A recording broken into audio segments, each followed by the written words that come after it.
Welcome. On behalf of the Stoney family, thank you for being with us for this tribute to George C. Stoney. My name is Dr. Norris J. Chumley. I'm the chairman of Manhattan Neighborhood Network here in New York City. George Stoney was a founder of public access television and Manhattan Neighborhood Network. He was a pioneer of the documentary film genre and a friend and mentor to me and thousands of filmmakers and students over many decades. Now, if I know one thing about George, besides saying we don't need any tributes to him, if he were here in this studio with us right now, he would probably say, "Have you heard about organ donation?" So, on behalf of George, we ask that you please consider becoming an organ donor. You'll see information on your screen and at the end of this program. We're here together to remember George, but perhaps the best way to do this is to hear from George himself. We would like to share with you some documentary images of George and some of his writing. George was a prolific writer. In fact, maybe some of you were lucky enough to be recipients of some of his letters. It was discovered that hidden away under many layers of boxes and files were 8 decades of correspondence pertaining to some of the most significant times in modern American history. These letters and articles written by George Stoney to family, friends, and colleagues span over 70 years. You're about to hear some of these letters and some of his articles written between 1937 and 1946. Every word you're about to hear was written by George Stoney.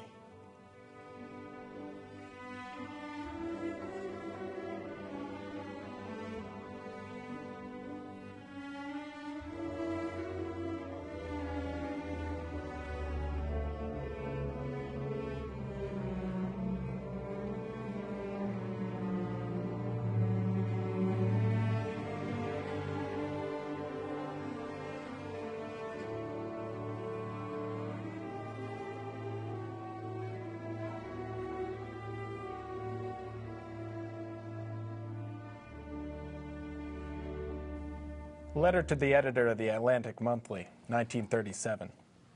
I was born in 1916. I was teethed on the Beatitudes. Evangelical revival meetings were my first high emotional experiences. Nightly over the dinner table, my father, still hot with the doctrines of his youth, preached prohibition and the mission of the evangelical church. To me, his talk of saloons was meaningless, except to whet my curiosity about the stuff the Negroes sold in bottles behind the station house. What I heard in the church did not explain why I had to go without the pocket money needed to make me acceptable among the boys in the set my family clung to in that small inland town of Winston-Salem. The depression was heavy upon us when I entered high school. My father said enforcement of prohibition in the church could cure it all. My teachers talked of the greatness of America. The janitors, the mill hands, and the prostitutes on my morning paper route told me different things. I stopped going to revival meetings. I read Paul Green and Sinclair Lewis. If any feeling of compassion rose in me for these morning people, it was done away with when the discovery of Hart Crane and Thomas Wolfe decided me to become a writer. Then these people, my teachers, family, everyone became material. I lived one lonely, happy year. My college town was a quiet place, green, jasmine draped, separate from the world. I washed dishes with Beethoven crescendi in my brain. Shelley scrubbed floors with me, and I did library drudgery with half a mind exalted in the beauties of medieval symbolism and the doctrines of Rousseau. At midnight there was Thomas Wolfe again, and in the mornings Walt Whitman. The sweaty bodies that bent beside mine over the steaming sinks, the midnight scrubbing crews were my material now. Little Horatio Algiers, I said, I know your thoughts. Scrub hard, little man. Push hard, little guy. Soon you'll have a car like a Beta Theta Pi. The professors of history mocked us with their rise of Western civilization and their perfectibility of man. Are they as blind, I asked, as my father and his talks of prohibition in the church? Oh, not blind, the sociology professors explained. They are merely examples of the cultural lag. No need to get discouraged about these new employment problems, the economics professors said. They are a perfectly natural cyclic phenomenon. You see, we have a graph of all the past depressions and that enables us to predict them. This one will last 7 years. They had unemployment categorized, statusized, and we had to have it memorized for the exam. Graduation and no job. Forget it, boy. Adventure's the real thing. Byron, Whitman, Woolf, go into the world and find adventure as they did. Adventure where? The vagabond can go no further than a strip of asphalt fenced with gas pumps and barbecue stands. I know, I tried. The sailor is no freer. Engine tied, he paints the stack and sees the albatross, but dimly through a cloud of smoke. I know, I tried. Go to the big city. Look there. My foreman says, wear the proper kind of tie and stamp your card on time and speak properly to the boss. In 10 years, you may be made assistant department manager. Is there no adventure in your art? Talk among the writers is how much which publisher will pay for what. Instruction in the classes is in what the public wants. Where is adventure then? What is there left to break the stupid, lonely sprawl of living? What are you so steamed up about, boy? Nobody starves today. Yes, but it isn't food I'm hungry for. I'm looking for a place where I belong. I want something to believe. And I'm not alone in this desire. There are thousands like me over this America, searching for a new belonging and a new belief. Have you heard the new doctrine? I hear it whispered in the waiting rooms, talked of around the waterfront, sung of in the streets. A congregation of its preachers, boys like me, have a club room down the block from where I live. Every night they meet up there and talk.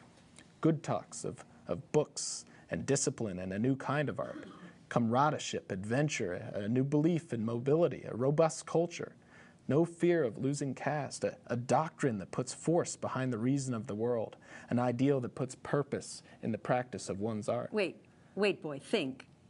10 years from now, when you'll want a home and a son and quiet regularity, what then? This fervor of their meetings, like an old revival meeting, is it not? How long will it be until this revolts you, as your fathers did? Think. I have thought. And what else is there for me?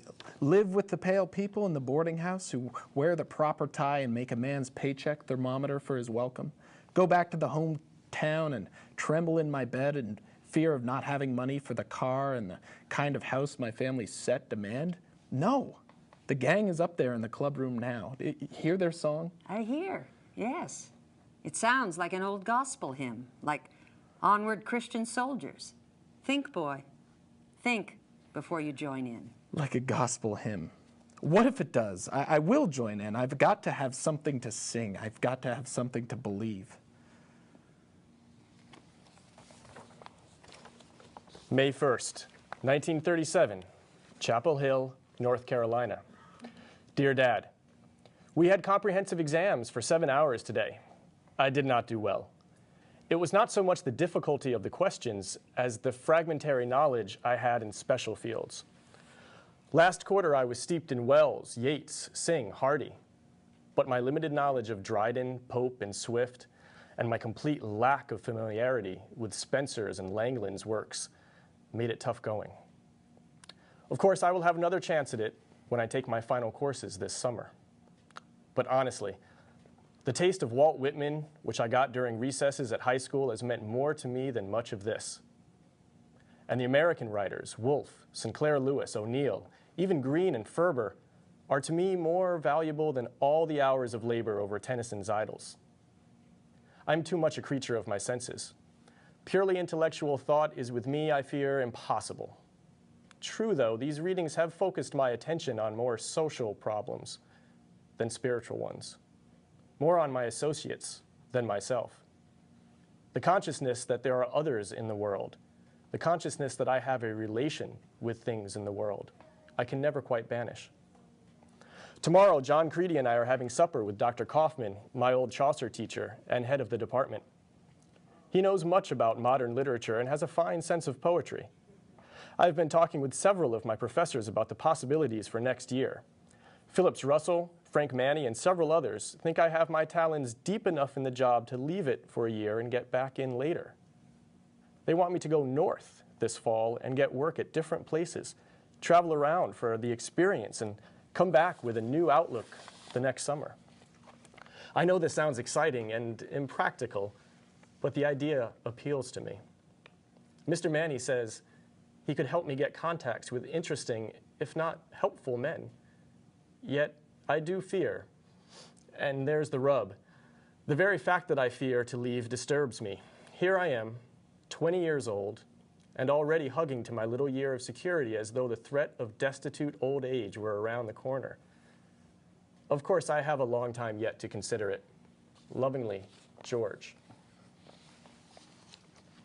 For the Raleigh News and Observer, Is This America? By George Stoney.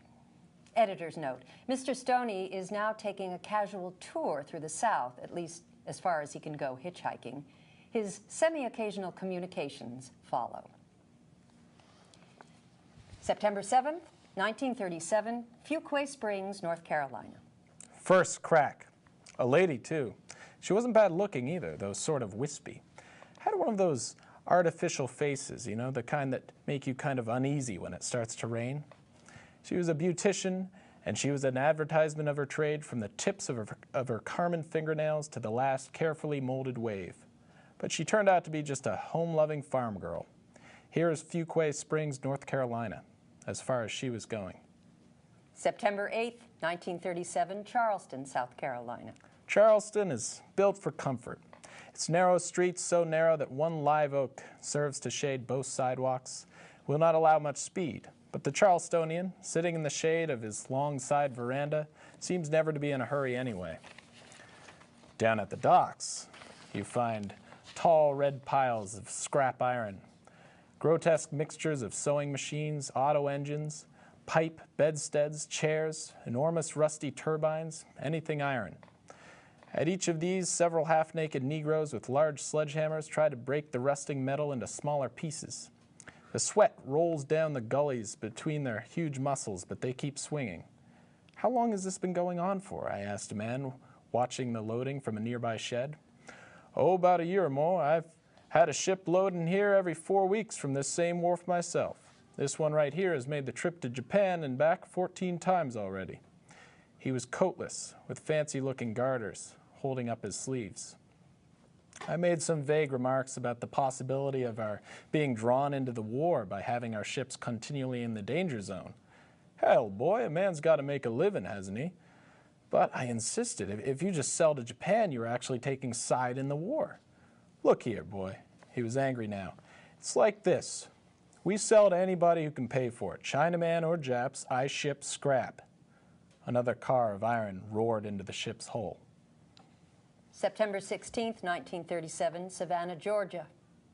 Aunt Geraldine is the only Negro hasty lunchwoman who can peddle her fish and hamburgers along Savannah's waterfront without benefit of sex appeal. She had it, but lost it quite suddenly. Sarah told me all about it.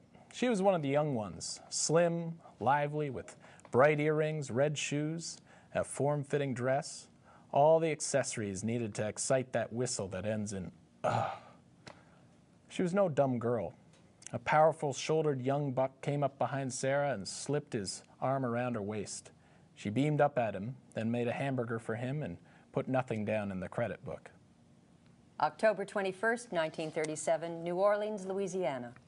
From New Orleans to Buenos Aires, a 6,400-mile ride. That ought to beat some kind of hitchhiking record. Double that figure, of course, for I have the ride back, too. The vehicle that gave me this lift is the SS Del Valle, a 9,000-ton combination passenger and freighter, skippered by the friendliest of old salt that ever invented pirate stories for the entertainment of the passengers. Ever since I was sung to sleep with Sweet and Low, I've dreamed of the sea. Little chance I thought I would ever have of going on it, however, but coming down the coast, I found myself spending more and more time at the docks. Every seaman I met was riddled with questions. Where had he shipped to? What were the seas like? And always, how could I get on a ship? You have to join the Union, they said. No sea experience? Sorry. But there was one chance. A cadet who'd been aboard one of the ships in port was going on vacation. We'll need someone to fill in. We have half a dozen boys in mind, but if we can't get in touch with any of them by the morning, it won't do you no harm to fill out this application. What ship? Oh, it's the Del Valle. Goes on a 9-week run to South America. The Del Valle. Rio. The thrill of standing on the forepeak in the wind, of feeling the wind whip by, The spraying in my face, watching the phosphorescent flashes as the black prow pushes through the waves, the glories of the tropic sunset and the hearty ring of the sea laugh, these memories will be mine forever. The world is wide. February 13th, 1938, Henry Street Settlement, New York City. Dear Dad, I'm not sure what my work here at the Henry Street Settlement is to be, but the stay itself is interesting. My room is on the 3rd floor of one of the annexes. I take my meals in the settlement.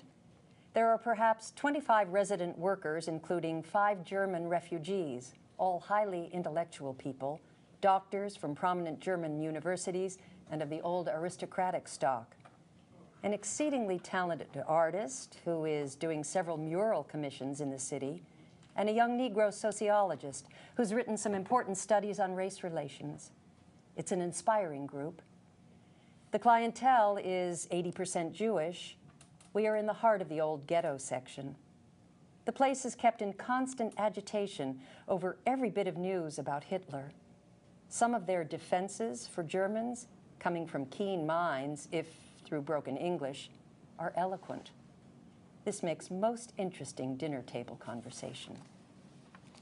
I will be writing into more readable form the studies of the survey department and assisting in the researches. This week, I worked out the basis for a study of young men's cellar or social clubs. Recently, the police have begun to make drives against them, calling the clubs dens of vice and breeding grounds for crime. But the settlement believes that many clubs are doing a great deal of good. My study is now being considered by Helen Hall and the board. 2 great troubles. Though my room is most comfortable and the board is excellent, that is all I get. Money for laundry, subways, theater, clothes, etc. will have to come, if I stay here, from extra writing. It is doubtful if I shall be able to place anything soon. Rejection slips from several newspapers from articles on New Orleans. The article I spoke to you about, the one on fascism in Argentina, is now being edited by Mr. Kellogg. He cannot use it himself in his own magazine, the Survey Graphic. However, he is hopeful of getting it under the eye of some of his friends who are on other staffs. I shall not be discouraged, for the atmosphere is rich with interests. Saturday, I heard Die Valkyrie at the Metropolitan Opera, waited in line for over an hour to get a ticket, and then stood through the 4-hour performance. It was worth every minute of it. Mr. Berkowitz, a friend I met through Mr. Manny, is teaching me about art. I get cheap reproductions and put them up in rotation in my room. After I become familiar with the subject, we then go to the original in the museum. It seems an extremely valuable method of study.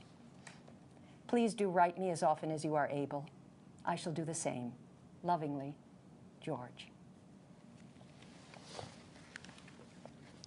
November 3rd, 1940, Montgomery, Alabama. Dear John, your story on the farm security was a masterpiece. I have been sorely tempted to crib from it. Bill, my boss, admired it tremendously. As you can see, our program is a highly controversial one. Furnishing merchants hate our guts. Many landlords do likewise, especially those running sharecropping plantations. Some bakers have crossed us up. I believe that the FSA is the most misunderstood and least appreciated of all New Deal agencies, and I believe it is doing more good with less money. For the last week and a half, I have been traveling around to county offices, talking individually with each clerk, farm supervisor, home demonstrator, trying to show them how important it is to let the public understand what we are doing. John, I have never felt more enthused over any public undertaking in my life. I marvel most at what it does for the people who work with it. Honestly, I want to tell everybody about it. I feel quite in character delivering a talk before Methodist missionary societies about our migrant camps. But the most irksome matter I find in the organization is the attitude toward the Negro. I am becoming an expert on racial taboos in news writing, speaking, interviewing, etc. and I am almost proud of my ability to put over a good print for the Negroes despite the straitjacketing. I've just started radio programs called Farmers on the Air on 4 stations. I act as master of ceremonies and keep things moving. It's kind of a documentary drama, my term. What I do is put on informal but carefully planned and rehearsed interviews. I go out and talk and work with the men or women for several hours whenever possible and build my script around questions to which they had an interesting, colorful response when I asked it just casually. Farmers on the Air, a brand new program coming each Tuesday morning at 7:15 by, for, and about those who cooperate with the Farm Security Administration. And I'm your host, Caldwell Stewart. Our first Farmers on the Air program is starting on the very day Farm Security moves its regional offices into a beautiful new building, all streamlined and lighted with fluorescent tubes. Hey, Caldwell, I thought you said this program was going to be by, for, and about farmers. Oh, it is, George. I was getting around to saying that the 92,000 farm families in Alabama, Georgia, South Carolina, and Florida who are served by the staff that occupies this building. Wait a minute, Caldwell. We have one of those 92,000 farmers right here, Mr. and Mrs. Holliday from Greenville County. I want you to meet Caldwell Stewart. Using radio this way, my idea is to get a group of people who cannot be reached by newspapers or pamphlets. I want to say to them indirectly, here is a man who talks like you do, and who has about as much to work with as you do. And he's been able to do this thing, so you can do it too. I want to give these people some hope in their government. But another trouble, the draft. My number has been called. They have sent several people ahead of me because I've been out of town. Took my physicals, declared fit for service. The regional director has put in a request for my deferment based on service to the government. I will have a maximum of 6 months. Then, cordially, George. April 26, 1941, Montgomery, Alabama. Dear Dad, dry though it is, the black prairies are still lush green. I spent one weekend in them, traveling with the Delanos, the young photographers I wrote you about. They helped me buy a camera, and I've been learning to operate it. They develop prints also. I hope I can develop it into an art. Photography is fast becoming a necessity for article writers. Last week, we spent the day with a farmer and his wife and 8 children.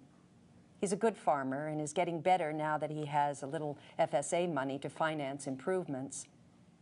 I noticed almost immediately the quiet way, almost gentleness, in which each family member spoke to the other. This was true of the 8-year-old speaking to the 5-year-old, as well as the mother or father speaking to them. I could find nothing in the family's background that would make for this, what I still think is an unusual trait. But they are frightfully poor, and will be unless they can find some income outside of farming. For there are only so many acres to go around, and even with the best of farming methods, their income must remain dangerously low if they depend upon the soil only. An interesting experience a week ago Friday showed Pari Lorenz's film The River and spoke to students in Baldwin Junior High here in Montgomery. I expected spitballs, etc. The picture had enough action to hold them, and there was little inattention. I began afterwards by telling them about 2 boys I knew who had picked enough cotton to make 1,000 overalls, but who had missed 2 years of school because they had none to wear. Then I tied this in with democracy's duty to help these boys. They listened. One of the teachers came to me afterwards and said, the only trouble with the unemployed persons is laziness. Anyway, if many teachers have this outlook, the message of the picture and talk were canceled out probably by classroom talk. Next month, I'm coming home for a few days and we'll do a bit of visiting around the state. Strange how homesick I am for the old places. Winston-Salem, Chapel Hill especially. Yes, and even New York. Lovingly, George. February 12th, 1942, Montgomery, Alabama. Dear John, yours from high over Big Bend Gulch was a tonic. Some good writing in it. The deuce is that you haven't any medium now to make you formalize it and get it into type, one advantage of editorship. All of which will mean little to either of us, probably, for I got my call to report with enough clothes for 3 days, next Monday at the draft office. Where I will be sent, what I will be doing, etc. are military secrets. Previously, I had been offered an opportunity to join the public relations office of the Southeastern Air Training Center with a commission. While things were not cleared completely, it looked probable. Perhaps foolishly, I did not push it. Somehow I can't see this war as more than a fight for the status quo, a fight to keep things from getting worse, to protect our present system from the evil things these conditions have bred. Therefore, I'm willing to do my part, fight if necessary, but I'll just be damned if I'll be a party to putting out the lies, the half-truths, the things that inflame people, give them hate, all that. Foolish? Of course. And when I'm in a mud hole somewhere with the bullets screaming by me, you can ask me what this attitude amounts to. But a man must live with himself and with his illusions about himself. So I go marching. We have had too much fetish about truth anyway. For legend, attitude, point of view are more real and more important. Nick Reed at last got a break. He was promoted to the rank of sergeant, and through Leaseland, was assigned to help John Grierson in Canada. No such luck will be mine, I suspect, and I'm not sure I want it. Right now I have the idea I'd like to get a routine job doing something physical, learn to do a skillful job, and give little thought to what the whole thing shapes up into. I want the carefree individual interest in work that I knew only briefly on jobs in Chapel Hill and on my old paper route. Perhaps this is cowardly. It's all very foolish. My best regards to the family. Cordially, George. January 29th, 1943, 13th Photo Reconnaissance Squad, APO 634, U.S. Army. Dear Libba, got the packet of New Yorkers, Survey Graphic, and Saturday Review 3 days ago. New Yorkers are very popular in the barracks, and I've been passing them on to friends at the BBC Club, where they are reread until scarcely an advertisement is left. I felt rather helpless about your letters and very much ill at ease. All that time you thinking I was in some awful place, in some awful danger, doing terribly heroic things with great effort and sacrifice. In fact, I feel very much pampered, guiltily so, when I see how the ordinary Britisher has to work, live, and particularly how he eats. One of your letters would come, full of sympathy for me somewhere out in the sands, and I'd deny myself a second helping of fruits for salad in penance. Sorry I have to disappoint you so completely.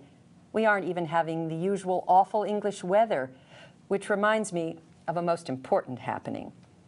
I wish to announce the christening of my bicycle. As with my automobiles, I have not rushed into this most serious matter.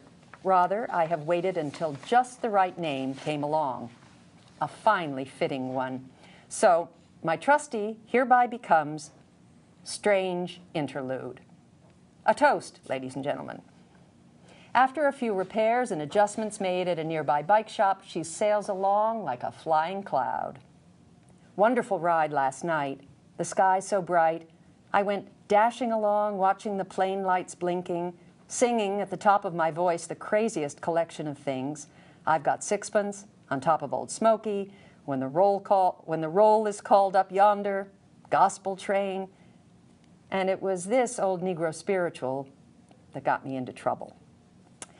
I just pumped over the biggest hill and was feeling the wind run down through my shirt top, singing, "This train don't carry no jokers, no crap shooters, no cigarette smokers. This train I'm bound to ride." My headlight picked out a figure 5 feet ahead. Brakes, swerve, "Sorry, sir." By that time, I had slowed down enough to hear his reply, "'S all right, governor." After that, I tried to sing less hypnotic songs. Not that I paid any more attention to where I was going. A friendly wind came up from behind to tickle my neck, and we traveled on together. An odd phrase began playing around in my mind. Stars in the river flowing. Stars in the river flowing. Flowing as my thoughts do, going through the night not knowing. Stars in the river flowing. Almost missed the turn. When I made it, though, the wind slapped me square in the face for forgetting him. He was easily beaten, though. That long hill down to Wilmington made him race to keep up with me, and after that, we were so near home, I welcomed his offer to wrestle. I slept very well. Love, George. November 26th, 1946, Atlanta, Georgia. Dearest Libba, don't know what you wrote to Mary, but it must have been awful good. She was so pleased that she said she wrote a reply with almost no feeling of hesitation or nervousness. Mary will become a Stoney. You and I know the meaning of this, and the Stoneys will never quite be the same again for her coming. It is very difficult to thrust oneself in the middle of a rather intimate family group, and I realize just now how close we have been, though separated physically for so long. I recently went to work for Nick Reed and his film outfit, the Southern Educational Film Production Service. Film writing on this level is a challenge. You are tied down by equipment. No indoor dollies on most locations, no boom, only a handful of camera angles, little large scene lighting, etc. By expense, subject matter, the sponsor calls the tunes naturally, and most of all by the documentary technique itself. All the same, I am appreciating it as a new kind of expression, and I'm trying to realize its disciplines. The job keeps me flitting about between Montgomery, Auburn, Atlanta, and Athens.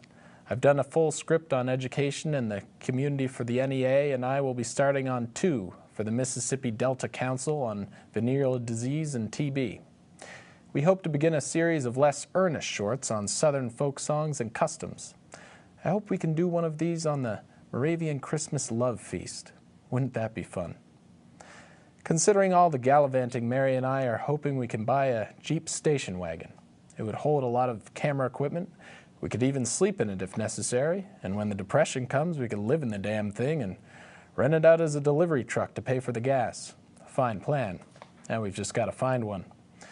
We miss seeing you. If you can't come down, then put 25 cents in one of those photo machines and send us a picture. All the best, George. And we all know what happens next. George became the documentary filmmaker, teacher, and community activist we all know and love. Now, I don't know when he started using the phrase, "I was just lucky," as a way to humbly explain where his dedication and hard work led him. And I don't know when he adopted happy collaborator as a way to say thank you to the countless people he worked with.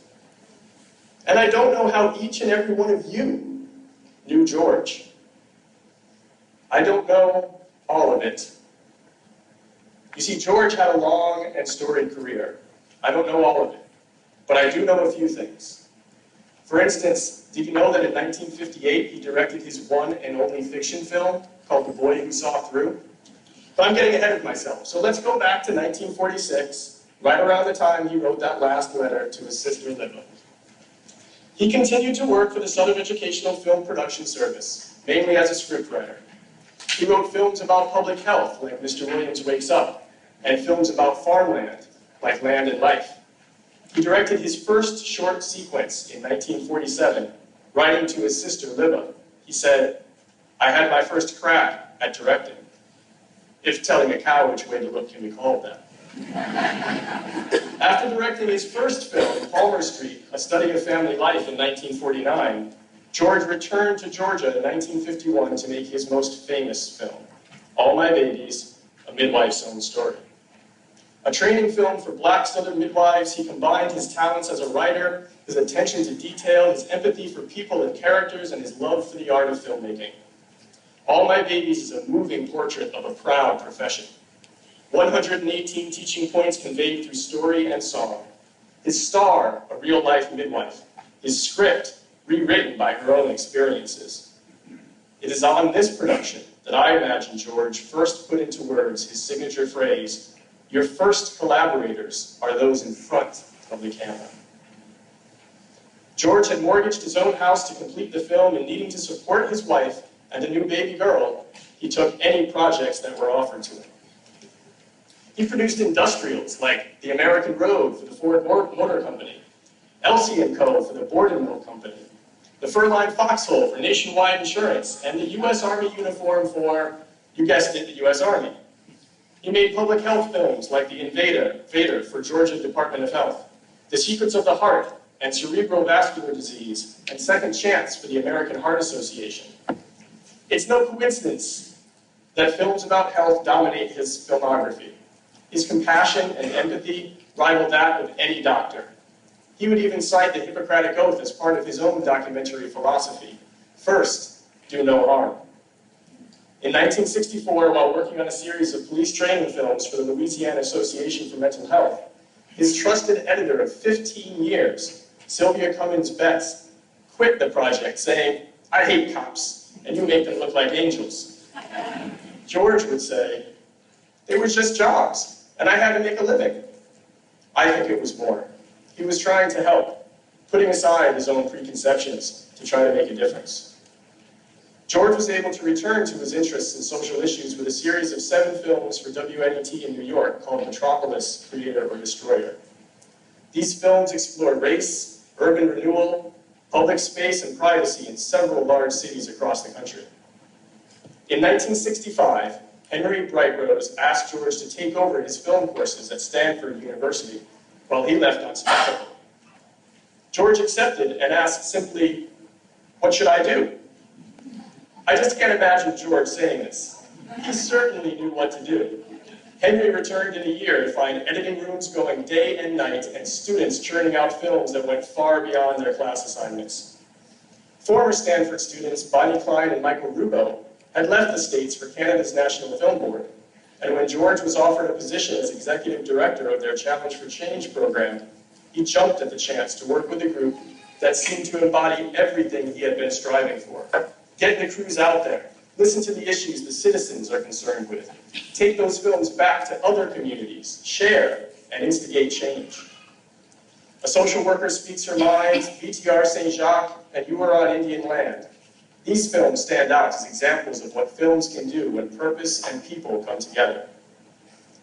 In 1970, George was asked to serve as chair for NYU's Department of Film and Television.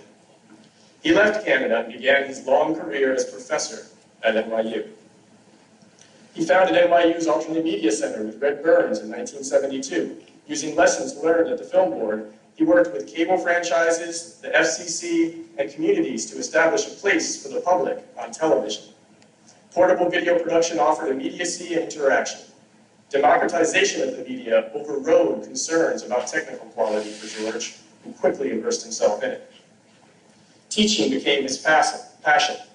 George was eager to encourage students in whom he saw potential. Jim Brown and Paul Barnes were 2 such students.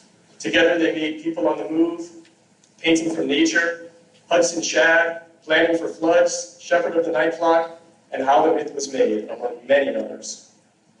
Like much of his early work, How the Myth Was Made, a study of Robert Flaherty's Man of Erin, is a teaching film. But in this film, for the first time, we see George. Giddy as a schoolboy as he finds Flaherty's old equipment, knocking back a pint as he listens to the tale of how his own grandfather was buried alive. Uncomfortable as Harry Watt challenges his romantic ideas about Flaherty. George makes himself the subject, teaching us to own our films as well as share them. George found that producing films while teaching didn't distract him, but made him an even better teacher. He continued his collaborations with students including his son, James Stoney, Emmanuel Fontabella, Anna B. Andrade, Judith Helfand, and Ahmet Das, to name a few. Films like Southern Voices, How One Painter Sees, The Uprising of 34, marked a time in his career when he could make films about the things he wanted to. Films about art and history, but especially about people. Trips to India, Japan, China, and Brazil opened his eyes to how media can be used to bridge cultural divides. A chance meeting with philosopher and educator Paulo Freire reinforced his own observations on education and how it can be improved. Tirelessly traveling the world, attending screenings, lectures, seminars, and festivals on teaching on community media allowed George to touch and inspire thousands of eager students.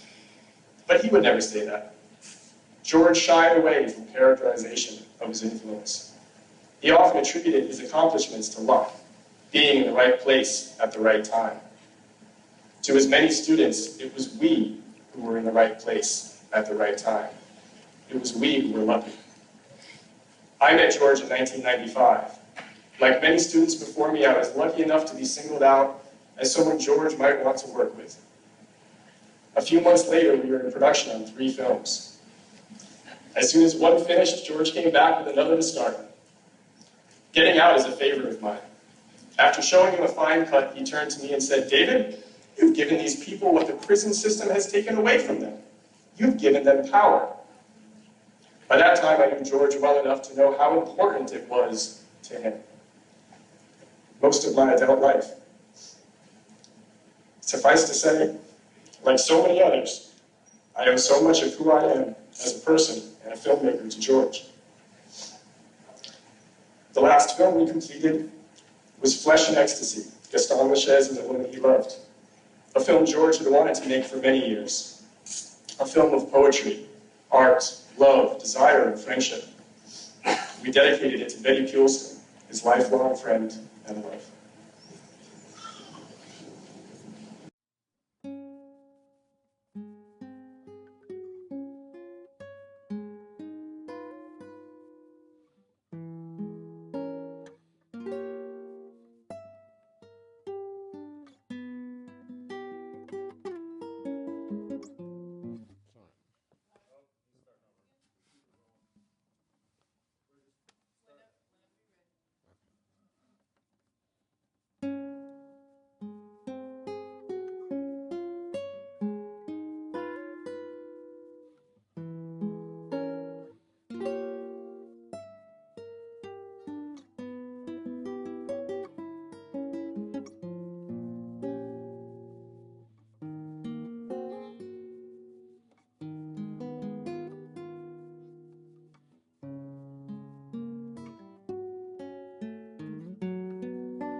I'm standing up here tonight because I'm George Stoney's daughter. I am, as my father would say, blood king. But the truth is that all of you are George Stoney's family. I have to admit that I wasn't always happy about this truth. When I was a child, I didn't want to share my father. I wanted his time and attention focused on me. In fact, I wanted more than that. I wanted a normal dad. You know, like the ones on TV. Ward Cleveland, Fred McMurray on 93 Summers. The kind of dad who came home every morning and helped you with your home. Took you to baseball games. Taught you how to fix things. That's not the kind of father George Stoney was. And so I wasted a lot of years longing for my father to do something he could never do. But then one day I had an epiphany. It was one of those times when Dad had taken me to an NFLCP conference or some meeting like that. And I was sitting in the hotel room and I feeling kind of lost and a little resentful. And suddenly it occurred to me that I needed to stop expecting my father to love me the way I defined love, and that I needed to pay attention to the way he defined love. And the amazing thing was that I didn't just think this thought, but that actually, over the next few years, I was able to do it. I was able to shift the way that I saw my father and the way that I understood the things he was saying to me. Well, when I made that transition, it was amazing. It was as if the curtains parted. And there, standing before me, was this most amazing man who had so much love and so much to teach me. Lucky for me, I had this epiphany when I was in my mid-20s. So, Dad and I had a good 35 years together to really get to know each other along the way. And we became very close. And during that time, I became aware of the truly profound things that he would taught me. For example, take truth. I learned from my father that there are many sides to every story, and all of them are true. It just depends on whose truth you're listening to, and how then you're listening. And generosity. My father taught me what it means to be truly generous. Now, most people think generosity is about money. And yes, my father was incredibly generous with his money.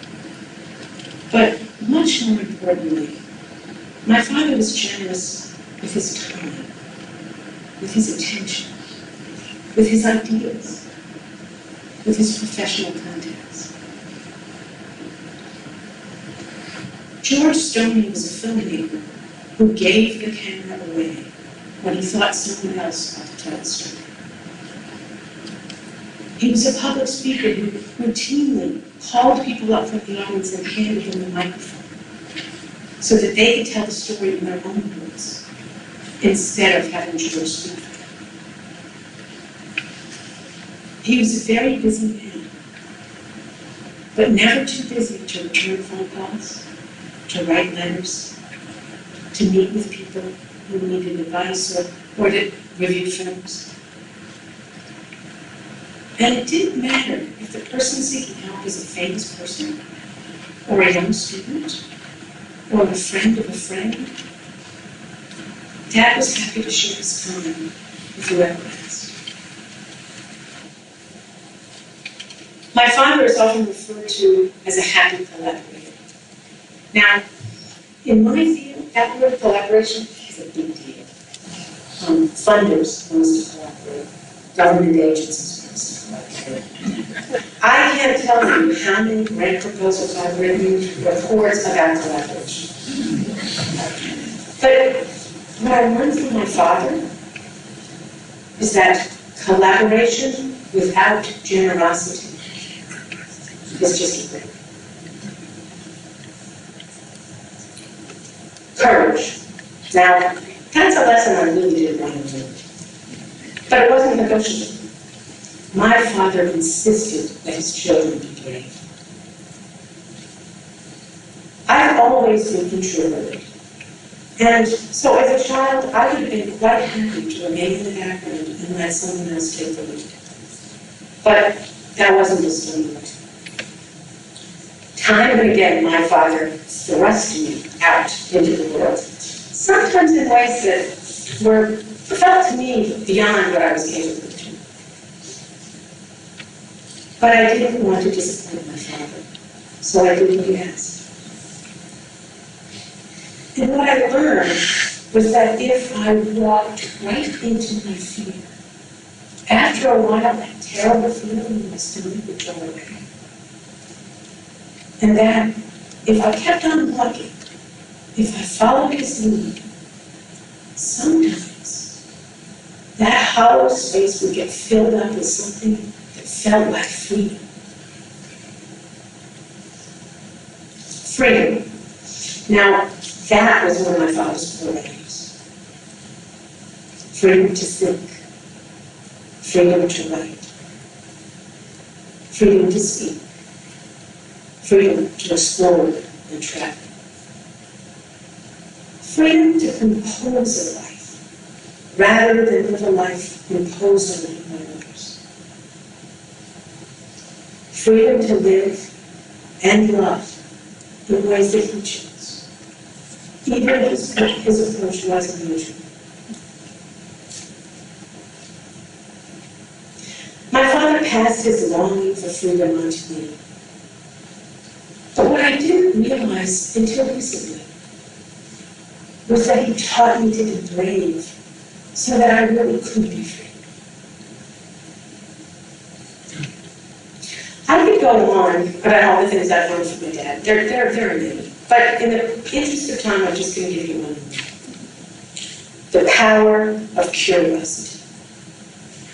The power of curiosity.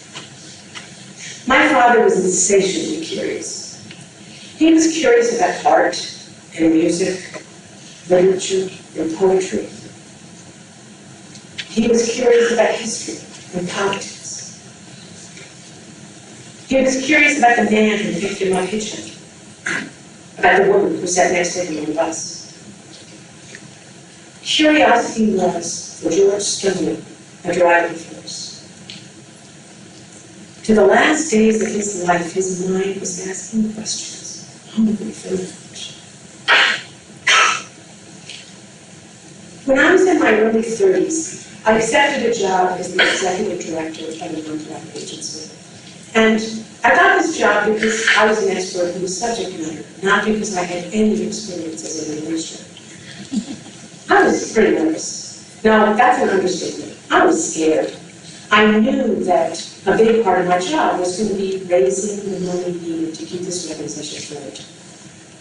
And I've never raised a dime in my life. I don't even know how to write an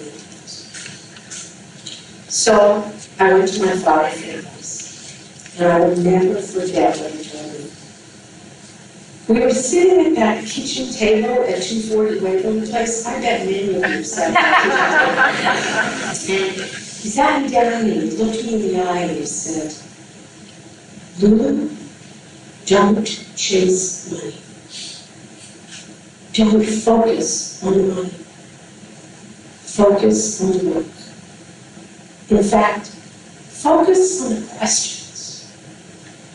Focus on the things that make you most curious. The things that you think are most pressing, push you the most, give you the most passion. And if you keep that focus, and you keep following that thread, and the work's worth doing, we'll figure out the money.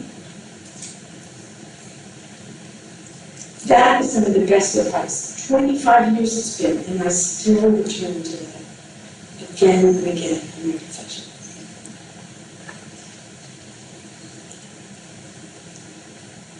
My father was a beacon in my life, like a lighthouse flashing in the fog. When I feel lost or confused, I look for that light. Sometimes all I need to do is pause, close my eyes and think, what would George do? And I find my way.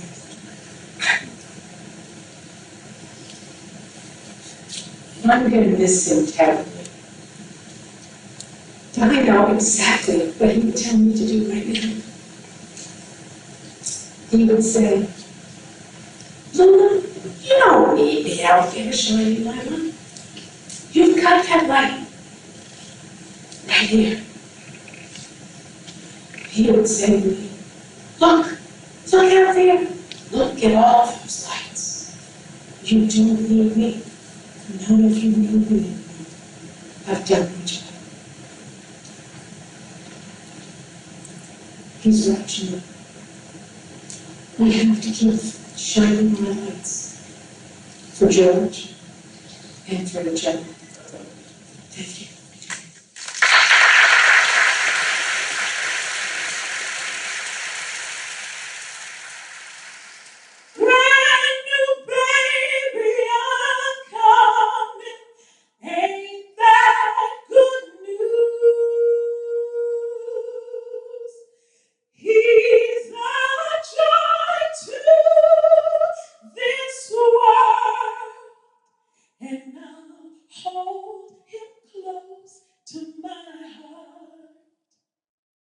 Cause he's the very image of Jesus. Ain't that good news? Got my eyes all ready to see him. Ain't that good news? Got my eyes all ready to see him. Ain't that good news? He's a joy to this world, and I hold him close to my heart. 'Cause he's the very image of Jesus. Ain't that good news? Got my arms all ready to love him. Ain't that good news? I got my arms all ready to love him. Ain't that good news? He's a joy to this world, and I'll hold him close to my heart. 'Cause he's the very image of Jesus. Ain't that good news? He's a joy to this world, and I'll hold him close to my heart. 'Cause I can't do nothing but love him. Ain't that good news? May I get the house lights up? So you're going to sing along with me in honor of this great man. And we're going to pick it up. Ready? I gotta roll a bit of that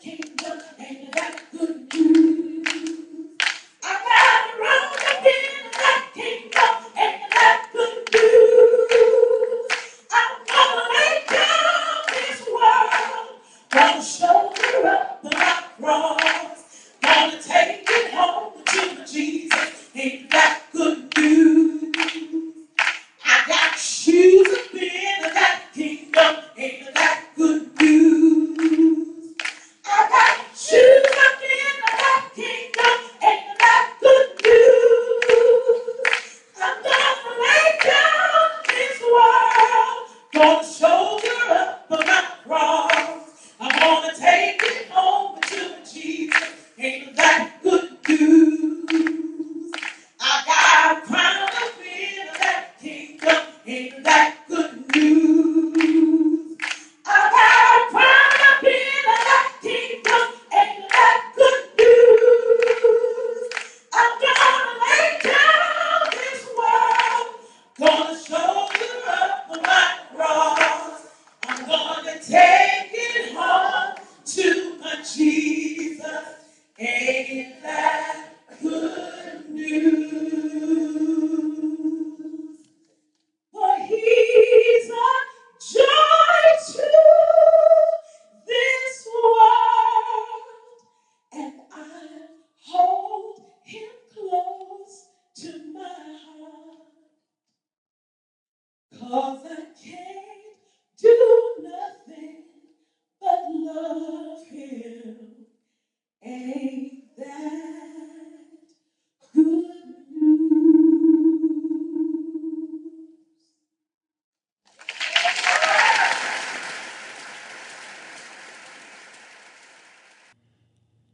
You've just heard selected letters and articles written by George C. Stoney between 1937 and 1946 to family, friends, and colleagues. As a tribute to George Stoney, we've just presented these letters and articles to you. Now, we would like you to honor the life and work of George by considering donating your organs to others who need them when you no longer do. George Stoney was a passionate advocate for organ donation. One of his daughters, Cashel, did donate her organs, and with her passing, gave the gift of eyesight to someone in need. It's easy, free, and your act of generosity might make a big difference in someone's life. Please don't wait. As George might ask, take action now. On behalf of the Stoney family and Manhattan Neighborhood Network, we thank you for being with us, and we thank our founder, mentor, and friend, George Stoney, for his dedication to filmmaking and to the student and artist in us all. I'm Dr. Norris J. Chumley.